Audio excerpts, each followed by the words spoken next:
Have you ever seen an animal that seems to be perpetually smiling? Meet the quokka, known as the world's happiest animal. Native to Australia, this small marsupial is primarily found on Rottnest Island, off the coast of Western Australia. With a body roughly the size of a domestic cat, quokkas have a compact, rounded appearance, making them instantly endearing. Their fur is thick and coarse, ranging from brown to gray, and their faces are brown with short rounded ears. But it's their natural smile that has won hearts worldwide. Beyond their looks, quokkas have a fascinating biology. As marsupials, they carry their young in pouches. They're also nocturnal, coming alive in the cooler parts of the evening. While they might seem friendly, it's essential to remember they're wild animals. On Rottnest Island, they've grown unafraid of humans due to a lack of natural predators. This unique behavior has made them a popular attraction, but it's vital to treat them with respect and not disturb their natural routines. Where can you find quokkas? Continuing from our introduction to the delightful quokka, you might be wondering where to spot these cheerful creatures. The primary habitat of the quokka is Rottnest Island, a picturesque location off the coast of Western Australia. This island, with its sandy beaches and warm climate, provides an ideal environment for quokkas to thrive. Venturing through the island's terrain, you'll often find quokkas hopping around, foraging for their favorite foods among the shrubs. But Rottnest isn't their only home. These adaptable marsupials also inhabit some smaller islands nearby and even certain parts of the mainland. However, it's on Rottnest where they're most densely populated and unafraid, making it the best place for a close encounter. Why are quokkas so friendly? The quokkas' affable demeanor, especially on Rottnest Island, is a product of their unique environment. Historically, the island has lacked large predators, allowing quokkas to evolve without the innate fear many wild animals have towards humans. This lack of natural threats has shaped their behavior. As you stroll through Rottnest, it's not uncommon for a quokka to approach, driven by curiosity rather than aggression. Their round, expressive eyes seem to study visitors with a gentle interest, and their ever-present smile adds to their approachable aura. However, it's essential to differentiate between their lack of fear and genuine friendliness. While they might seem sociable, quokkas remain wild animals. Their interactions with humans should be observed from a respectful distance, ensuring their natural habits and routines remain undisturbed. Is it illegal to touch or feed quokkas? The answer is a resounding yes. On Rottnest Island and other habitats, strict regulations are in place to protect the quokkas and their environment. These rules aren't just bureaucratic red tape. Quokkas, despite their lack of fear, are wild animals with specific dietary and behavioral needs. Feeding them can introduce harmful foods into their system, leading to potential health issues. Moreover, human foods don't provide the nutrients they need, which can result in malnourishment. Touching or getting too close can also stress the animals, potentially leading to aggressive behavior or making them more susceptible to predators. Additionally, human interaction can expose quokkas to diseases they aren't equipped to handle. Violating these regulations can result in hefty fines. It's a testament to how seriously conservationists and local authorities take the well-being of these iconic marsupials. How do quokkas reproduce?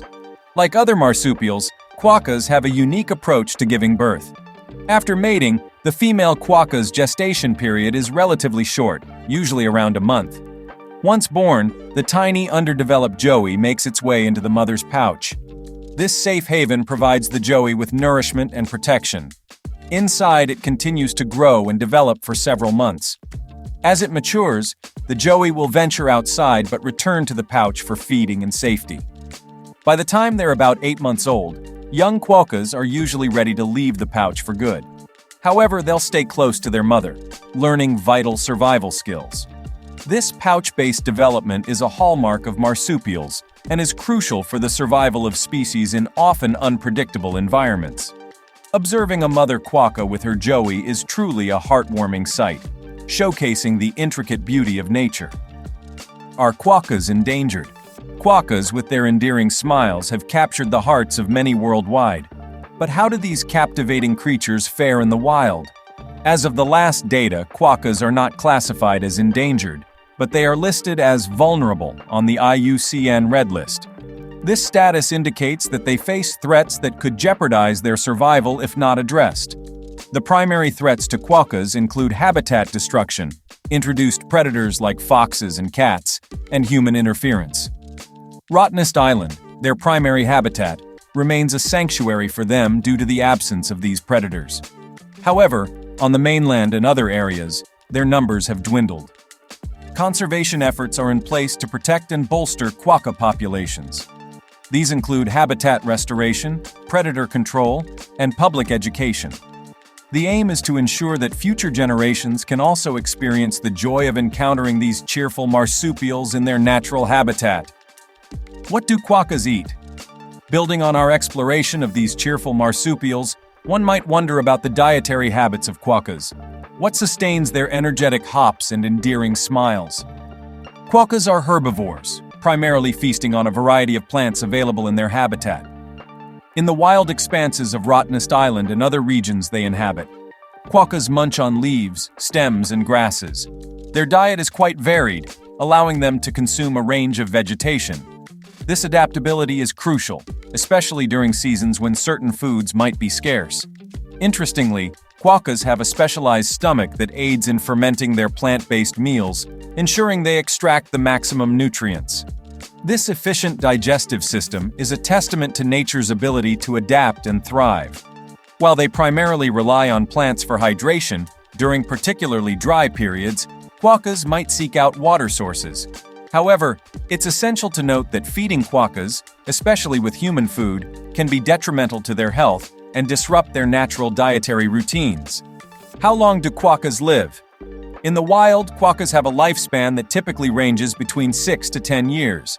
This duration, however, can be influenced by various factors. Their natural habitat, like the serene Rottnest Island, offers them a relatively safe environment, free from many predators. This sanctuary allows many quokkas to reach the upper end of their lifespan. However, on the mainland, where threats like introduced predators exist, their life expectancy can be shorter. It's also worth noting that, like many wild animals, quokkas face challenges during their early life. Young quokkas, or joeys, are particularly vulnerable to environmental threats and predators. Conservation efforts, habitat protection, and responsible human interaction play a crucial role in ensuring that quokkas not only survive, but thrive, living out their years in the wild landscapes they call home. Can you have a quokka as a pet? Building on our understanding of quokkas and their natural habitats, a tempting thought might cross one's mind. Could I have a quokka as a pet? The allure is undeniable, given their charming demeanor. However, the answer is straightforward. No, it's illegal to keep quokkas as pets. Quokkas are wild animals, and their needs are best met in their natural environment. Domesticating them can lead to numerous health and behavioral issues. Moreover, they have specific dietary and habitat requirements that are challenging to replicate in a household setting. Furthermore, Australian laws are stringent about the protection of its native wildlife. Keeping a quokka as a pet can result in hefty fines and legal consequences. These regulations are in place not just for the well-being of the animals, but also to preserve the unique biodiversity of the region. For those enamored by these delightful creatures, the best way to appreciate them is by observing them in the wild, ensuring they remain undisturbed and thrive in their natural settings. How do quokkas defend themselves? Given their small size and friendly demeanor, one might assume quokkas are easy prey. However, nature has equipped them with several survival tactics. Firstly, quokkas are agile.